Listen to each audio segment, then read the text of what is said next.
Well, today we are also remembering the life and the legacy of Reverend Dr. Martin Luther King Jr.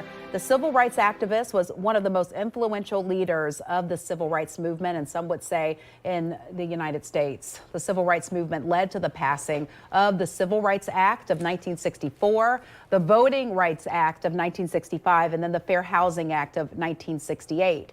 King received the Nobel Peace Prize in 1964 for fighting racial inequality through nonviolent resistance. In '68, he was assassinated at a motel in Memphis, Tennessee.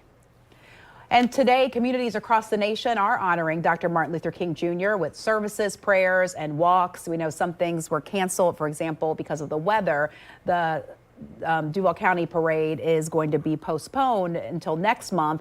Also, the breakfast that's usually held in St. Augustine, they do it usually on the Monday of the holiday. They did that this weekend, so a few changes. Is it usually inside, or is it?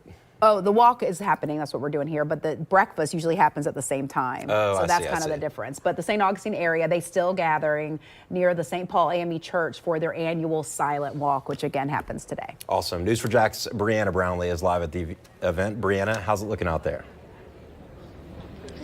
Yes, guys, as you can see, the community has definitely showed up in remembrance of Dr. Martin Luther King Jr. Now, we have so many people from the community, including the Brothers of Alpha Phi Alpha Fraternity, which Dr. Martin Luther King Jr. was a member of, as well as my sorors, the Alpha Kappa Alpha sorority, which Coretta Scott King was a part of. Now, Dr. King, originally from Atlanta, Georgia, left a legacy here in St. Augustine. In 1964, he came to the nation's oldest city to stand against racial discrimination. This followed an incident where local dentist Robert B. Haling was attacked by the Ku Klux Klan during a sit-down protest. Now, while in St. Augustine, Dr. King worked with the local activists to organize protests and built strong ties with local churches. Now, despite facing threats and even gunshots fired at his home, he remained committed to helping those in the community fight for their rights.